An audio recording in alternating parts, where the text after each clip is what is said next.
سب سے اہم فریضہ اور عبادت وہ نماز ہے۔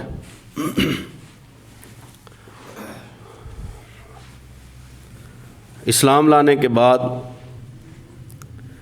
سب سے زیادہ جس عبادت کی اہمیت ہے، جس عبادت پر سب سے زیادہ زور دیا گیا ہے، وہ عبادت نماز ہے۔ یہ عمل افضل بھی ہے اور اہم بھی ہے، اور اللہ رب العزت کو سب سے زیادہ راضی کرنے والا بھی ہے، اور یہ عمل بندے کے اسلام کا ثبوت دیتا ہے کہ بندہ واقعی مسلمان ہے۔ پھر نماز اور نماز باجماعت، اس کی بھی بڑی اہمیت ہے۔ یہ جو میں نے سورہ بقرہ کی آیت پڑھی ہے مختصر سی، آیت نمبر 43، اس میں اللہ وحدہ لا شریک 3 حکم فرماتے ہیں۔ پہلا حکم اقیم الصلاۃ، نماز قائم کرو۔ اس میں کوئی شبہ نہیں کہ اقیم الصلاۃ کہنے سے نماز بندے پر فرض ہو گئی۔ دوسرا حکم آت الزکاۃ، زکوٰۃ ادا کرو۔ اس میں بھی کوئی شبہ نہیں کہ آت الزکاۃ کہنے سے زکوٰۃ بھی بندے پر صاحب نصاب پر فرض ہو گئی۔ تیسرا حکم ورکعوا مع الراکعین، نماز پڑھنے والوں کے ساتھ پڑھو، رکوع کرو رکوع کرنے والوں کے ساتھ، یعنی نماز باجماعت ادا کرو۔ 3 حکم، اور تینوں حکموں میں کوئی فرق نہیں۔ اگر کسی بندے میں دماغ ہو اور دل میں ایمان ہو تو نماز باجماعت کی فرضیت کے لیے یہی ایک آیت کافی ہے۔ جیسے نماز کی فرضیت کا حکم، جیسے زکوٰۃ کی فرضیت کا حکم، ویسے ہی نماز باجماعت کا حکم۔ تینوں حکم بالکل ایک جیسے، ایک ہی آیت میں، ایک ہی طرح کے لفظوں کے ساتھ، ایک ہی قسم کے حکم والے صیغے کے ساتھ اللہ رب العزت نے بیان فرمائے ہیں۔ تو نماز باجماعت کی اہمیت اس آیت سے واضح ہوتی ہے کہ اللہ رب العزت کو جو نماز چاہیے، جس کے بارے میں اللہ فرماتے ہیں اقیم الصلاۃ، وہ نماز اللہ کو کیسی چاہیے؟ اللہ تعالیٰ کو نماز جماعت کے ساتھ چاہیے۔ ہاں، اگر کسی کا عذر ہے، اگر کوئی باجماعت نماز پڑھنے سے قاصر ہے، یا پہنچتا پہنچتا لیٹ ہو گیا، جماعت گزر گئی، یہ باتیں اس سے ذرا الگ ہیں۔ ہمارے ہاں اکثر باجماعت نماز بغیر کسی عذر کے چھوڑ دی جاتی ہے، بغیر وجہ کے چھوڑ دی جاتی ہے، صرف سستی کی وجہ سے، صرف کاہلی کی وجہ سے باجماعت نماز میں شرکت نہیں کی جاتی۔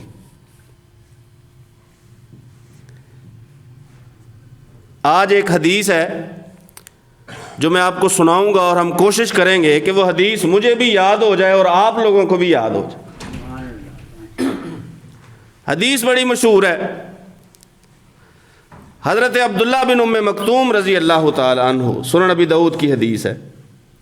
یہ رسول اللہ صلی اللہ علیہ وآلہ وسلم کے پاس تشریف لائے اور آ کر کہنے لگے، اے اللہ کے پیغمبر صلی اللہ علیہ وسلم، انا ضریر البصر وشاطئ الدار ولیس لی قائد یقودنی الی المسجد۔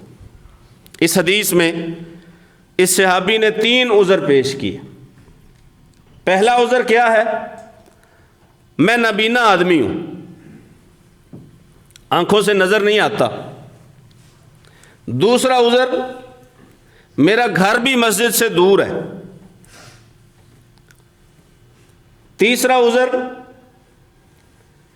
کہ جو میرا ساتھی ہے نا، جس کے ساتھ میں آ سکتا ہوں، اس کے ساتھ اکثر اوقات موافقت نہیں ہوتی، ٹائم ایک نہیں ہوتا دونوں کے آنے کا، یعنی مجھے کوئی لانے والا بھی نہیں ہے جو مجھے لے کے مسجد میں آئے۔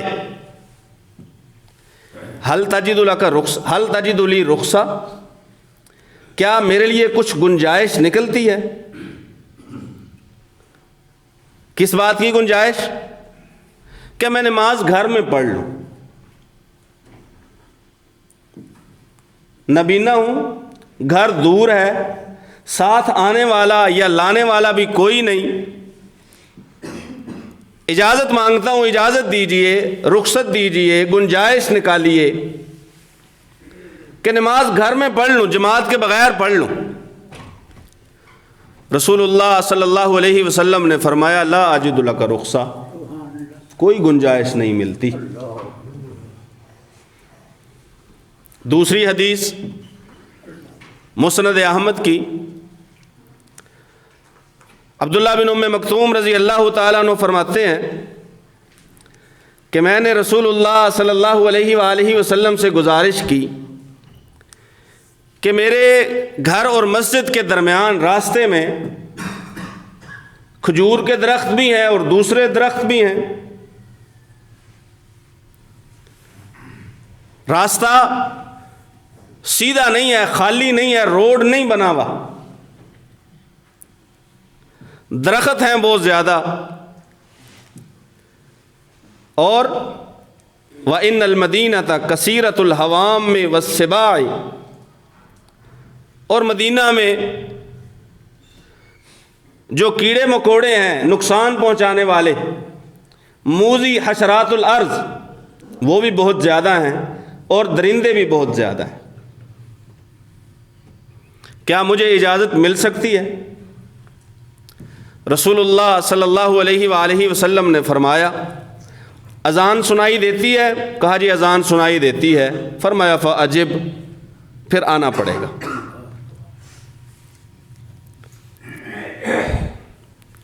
تیسری حدیث ساتھ ملا لیجئے،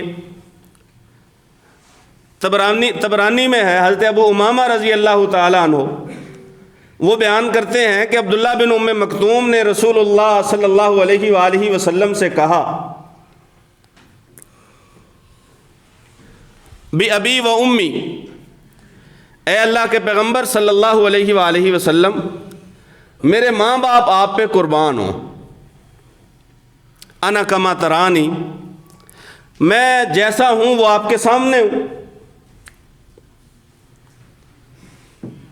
اور ساتھ ہی فرمانے لگے عمر میری بڑھ گئی ہے، ورق عظمی، ہڈیاں میری کمزور ہو گئی ہیں، تو مجھے گھر نماز پڑھنے کی رخصت دیجیے۔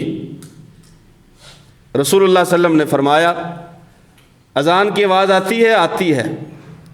کہا فہیا علن، پھر جلدی آیا کرو۔ کتنے عذر ہو گئے جی؟ نابینا آدمی، نمبر 1 آنکھوں سے نظر نہیں آتا، گھر دور، نمبر 2 قریب بھی نہیں کہ ایک دروازے سے نکلا تو دوسرے دروازہ مسجد کا ہے اس میں داخل ہو گیا۔ تیسرا عذر کیا ہے؟ مجھے کوئی لانے والا بھی نہیں ہے۔ 3 عذر۔ چوتھا عذر کیا ہے؟ راستے میں درخت پڑتے ہیں، درخت ہیں راستے میں، یہ چوتھا عذر ہے۔ اب ظاہر ہے ایسا بندہ جسے آنکھوں سے نظر نہیں آتا، اس کے راستے میں اگر درخت آئیں گے، جھاڑیاں آئیں گی تو وہ ٹکرائے گا۔ 5واں عذر، درندے بھی ہیں، حشرات الارض بھی ہیں، جو ایذا پہنچانے والے، تکلیف دینے والے، موذی ہیں، نقصان دیتے ہیں۔ 5واں عذر ہو گیا۔ چھٹا عذر کیا ہے؟ عمر بڑھ گئی ہے، بوڑھا ہو گیا ہوں۔ 7واں عذر کیا ہے؟ رق عظمی، ہڈیاں بھی کمزور ہو گئی ہیں. بوڑھا آدمی، ہڈیاں کمزور، راستہ خطرناک، سیدھا روڈ بھی نہیں ہے، درخت وغیرہ آتے ہیں، کوئی لانے والا بھی نہیں ہے، گھر مسجد کے قریب بھی نہیں ہے، اور آنکھوں سے نظر بھی نہیں آتا. اپنے اوپر ذرا قیاس کر لیں، اپنے آپ کو اس جگہ پہ رکھ کے سوچ لیں. اس سے پہلے ایک اور بات، اور یہ جو سوال کر رہے ہیں نا، یہ کوئی عام بندہ بھی نہیں ہے. کسی بندے کے لیے، اس کے معزز ہونے کے لیے، اس کے افضل اور بہترین ہونے کے لیے اتنا ہی کافی ہوتا ہے کہ وہ رسول اللہ صلی اللہ علیہ وسلم کا صحابی ہو. یہ رسول اللہ صلی اللہ علیہ وسلم کے صحابی ہیں، عام آدمی نہیں ہے. پھر صحابیوں میں بھی کوئی عام صحابی نہیں. اللہ کے پیغمبر صلی اللہ علیہ وآلہ وسلم جب جنگ کے لیے سفر پہ جایا کرتے تھے، پیچھے اپنا نائب امام مسجد نبوی میں عبداللہ بن ام مکتوم کو مقرر کر کے جایا کرتے تھے. دو باتیں ہوگی فضیلت میں. تیسری بات، ہمیشہ فجر کی اذان بھی دیا کرتے تھے، عام آدمی نہیں ہے. اور پھر اگر فجر کی اذان دینے والا، رسول اللہ صلی اللہ علیہ وسلم کی غیر موجودگی میں باقیوں کی امامت کروانے والا، اور اللہ کے پیغمبر کا صحابی، اور پھر اس کا قرآن میں بھی تذکرہ آ جائے. ایک ہے نا عام صحابہ کا تذکرہ قرآن مجید میں، نہیں، خاص طور پہ تذکرہ آ جائے، اور اللہ وحدہ لا شریک ان کے لیے پوری سورت اتار دے. عبس وتولی ان جاءہ الاعمی وما یدریک لعلہ یزکا او یذکر فتنفعہ الذکریٰ. آپ کبھی پڑھے نا کہ کس کے بارے میں نازل ہوئی؟ عبداللہ بن ام مکتوم رضی اللہ تعالیٰ عنہ کے بارے میں نازل ہوئی. قرآن اترا جس کی فضیلت میں، نائب امام ہے رسول اللہ صلی اللہ علیہ وسلم کی غیر موجودگی میں، فجر کی اذان پڑھنے والا ہے. لوگ اس کی اذان کا انتظار کرتے ہیں، اذان شروع کرے گا تو سحری ختم کریں گے، کیونکہ جیسے ہی سحری کا وقت مکمل ہوتا ہے اس وقت عبداللہ بن ام مکتوم اذان دیتے ہیں.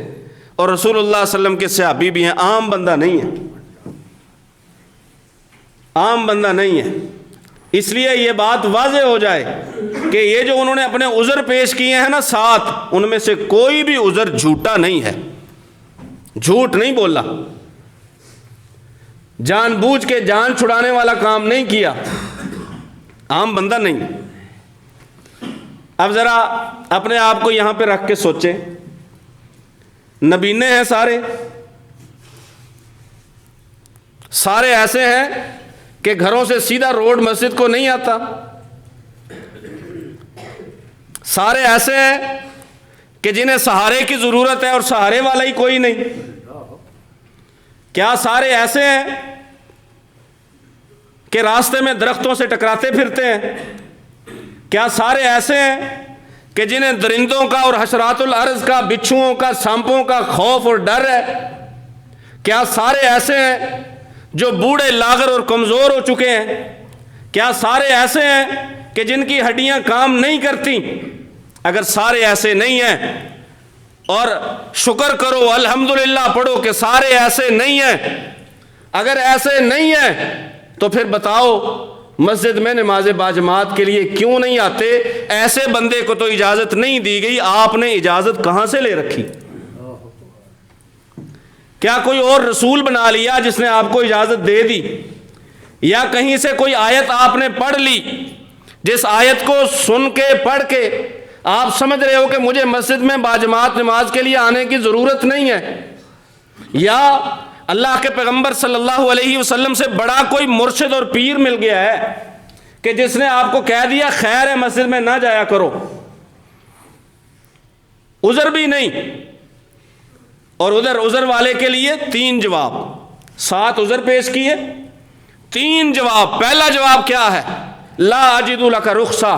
رسول اللہ صلی اللہ علیہ وسلم فرماتے ہیں مجھے تیرے لیے کوئی گنجائش ملتی ہی نہیں ہے کہ گھر میں نماز پڑھ لے. لا، پہلا جواب لا اجد. ہو سکتا ہے آپ نے کوئی ایسا مفتی ڈھونڈ لیا ہو جس نے آپ کے لیے کوئی رخصت پیدا کر دی ہو، لا کے دکھا دی ہو۔ میرے سامنے تو رسول اللہ صلی اللہ علیہ وسلم کا فرمان ہے، آپ نے فرمایا تھا لا اجد لک رخصتا، مجھے تیرے لیے کوئی گنجائش دین میں ملتی۔ اگر کسی کے پاس کوئی گنجائش ہے نا، اور ہے بھی بغیر عذر کے گنجائش، تو دین کے باہر سے گنجائش لے کے آئے گا۔ دین کے اندر تو رسول اللہ صلی اللہ علیہ وسلم نے فرمایا لا اجد لک رخصتا، مجھے گنجائش نہیں ملتی۔ پہلا جواب۔ دوسرا جواب، فاجب، اذان سنائی دی ہے، ہاں جی اذان سنائی دی ہے، اذان میں کیا ہے؟ حی علی الصلاۃ ہے، مؤذن کہہ رہا ہے آؤ نماز کی طرف، اور اللہ کے حکم سے کہہ رہا ہے، خود ہی نہیں کھڑا ہو گیا، اللہ کا حکم ہے، رسول اللہ صلی اللہ علیہ وسلم نے سکھایا ہے، یہ کہنا ہے۔ حی علی الصلاۃ سنتے ہو؟ کہہ لگا ہاں جی سنتے ہیں۔ فرمایا فاجب، پھر سنتے ہو تو اس کے لیے ہاں بھی کہو۔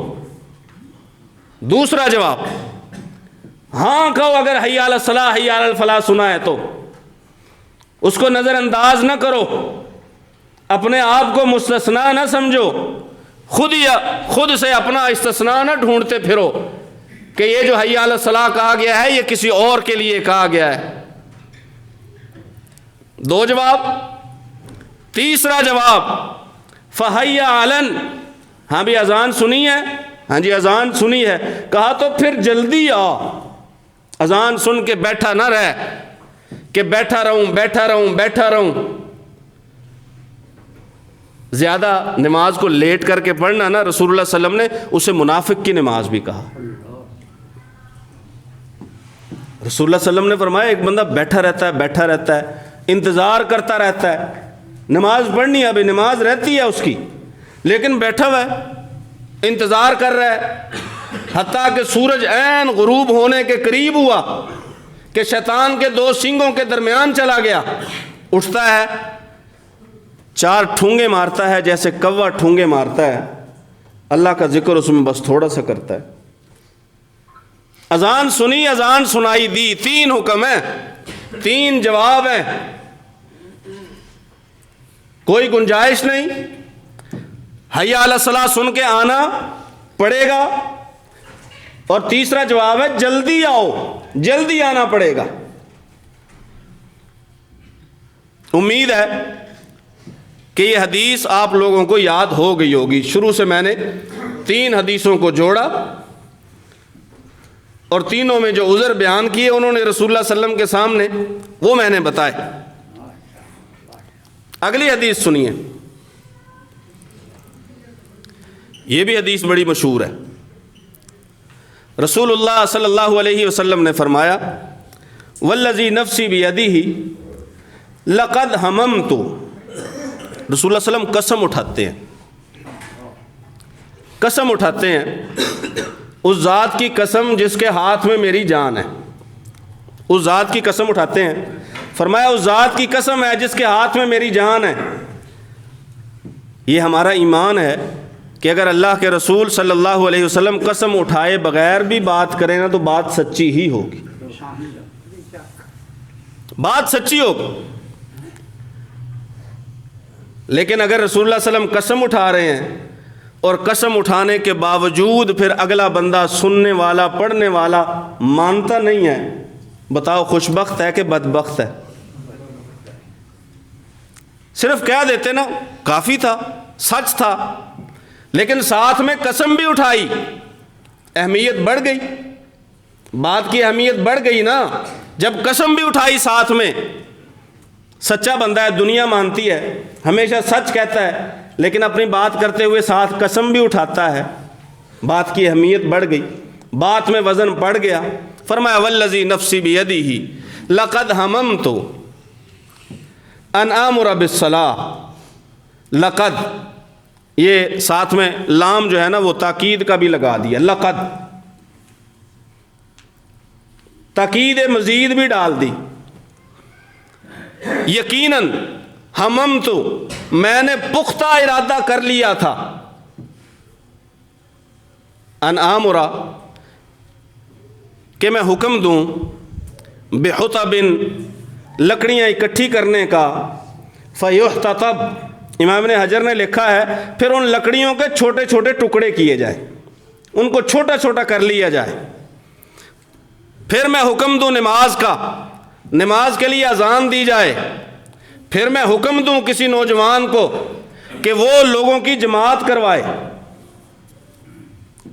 کتنی باتیں ہیں، قسم اٹھائی، تاکید کے ساتھ فرمایا میں نے پختہ ارادہ، پکا ارادہ کر لیا کہ میں حکم دوں کہ لکڑیاں اکٹھی کی جائیں، لکڑیوں کو چھوٹا چھوٹا کیا جائے، ٹکڑے کیے جائیں۔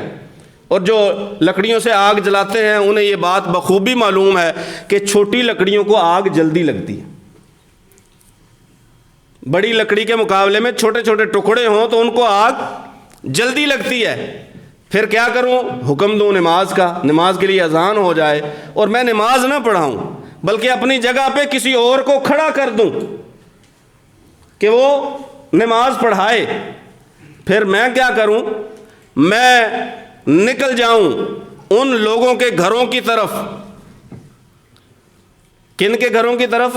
جو مسجد میں نماز پڑھنے کے لیے نہیں آئے ہیں۔ پھر میں کیا کروں، فَأُحَرِّقْ عَلَيْهِمْ بُيُوتَهُمْ، میں ان کے گھروں کو جلا دوں۔ فَأُحَرِّقْ عَلَيْهِمْ بُيُوتَهُمْ، میں ان کے گھروں کو ان سمیت جلا دوں۔ رحمت للعالمین ہیں، دشمنوں کو بھی دعائیں دیتے ہیں، دشمنوں کے لیے بھی رحمت، اپنوں کے لیے بھی رحمت۔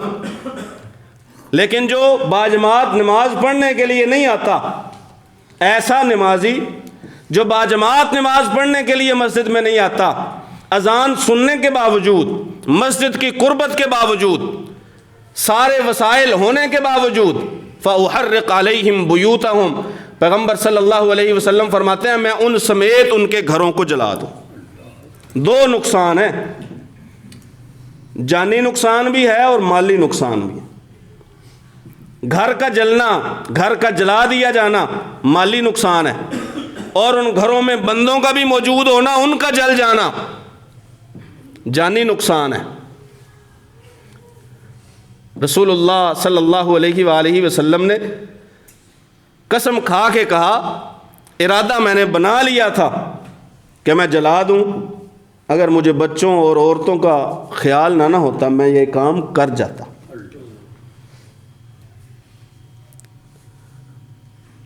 نماز باجماعت، اس کے لیے نہ آنے والوں کے پاس بڑے بہانے ہیں، طبیعت خراب ہے، طبیعت خراب ہے، طبیعت خرابی ایسا بہانہ ہے جسے کوئی بھی چیلنج نہیں کر سکتا۔ لیکن یقینی طور پہ اب اس کا اور اس کے مالک کا معاملہ ہے کہ اس کے دل میں کیا ہے، اصل میں کیا ہے۔ کیا واقعی اتنی طبیعت خراب ہے کہ اگر کوئی دوست باہر بلانے کے لیے آئے تو یہ باہر نہ جا سکے، اگر کوئی کاروبار کے لیے کال آ جائے تو یہ اس کاروباری ڈیل کے لیے نہیں جا سکتا، یا فیکٹری سے بلاوا آ گیا یہ اٹھ کے وہاں بھی نہیں جا سکتا، اس قدر بیمار ہے، اس قدر اگر طبیعت خراب ہے کہ کوئی باہر آ جائے تو اسے ملنے کے لیے نہیں جا سکتا، کاروبار کی کال آ جائے وہاں بھی نہیں جا سکتا، یا کام پہ مالک کی یا بڑے افسر کی کال آ جائے کہ پہنچو، پھر بھی نہیں جا سکتا۔ پھر تو ہو سکتا ہے کہ اس کا عذر اللہ تعالیٰ کے ہاں قابل قبول ہو کہ یہ تو کہیں جانے کے قابل ہی نہیں تھا۔ اگر ہے ایسا کہ نہیں، دوست باہر بلانے آیا تو بھاگ کے چلا جاتا ہے، نماز کے لیے اٹھنا پڑے تو طبیعت خراب ہے، کاروباری ڈیل کے لیے جانا پڑے میاں والی چلا جائے گا، راول پنڈی چلا جائے گا، لاہور چلا جائے گا، کراچی چلا جائے گا، ملک سے باہر بھی جا سکتا ہے نماز کے لیے، اس کی طبیعت خراب ہے۔ اور اگر فیکٹری سے کال آ جائے، رات اندھیرا ہو، سردی ہو، دھند ہو، بارش ہو، پھر بھی بھاگا بھاگا جائے گا۔ کوئی اگر روکے تو اسے کہے گا آپ لوگوں کو کیا پتہ ہے کہ کام کیسے کرنا پڑتا ہے، کاروبار کیسے چلائے جاتے ہیں، دوستوں کے ساتھ کیسے نبھائی جاتی ہے، دن اور رات میں جانا پڑتا ہے۔ اہمیت کا اندازہ لگا لو، اللہ کا بلاوا، دوسری طرف دوست کا بلاوا، کاروبار کا بلاوا، ملازمت کا بلاوا۔ یہ کہتا ہے تمہیں پتہ نہیں ہے کاروبار کیسے کیے جاتے ہیں، اصل میں اسے پتہ نہیں ہے کہ اللہ کے ساتھ جو لگائی ہے وہ نبھائی کیسے جاتی ہے۔ ایک آیت اور اس کے ضمن میں صرف 2 احادیث، کوشش یہ کی ہے کہ وہ حدیث مجھے بھی یاد ہو جائیں، آپ لوگوں کو بھی یاد ہو جائیں۔ اللہ سے دعا ہے اللہ سن سمجھ کر عمل کی توفیق نصیب فرمائے۔ وما علیہ الا البلاغ۔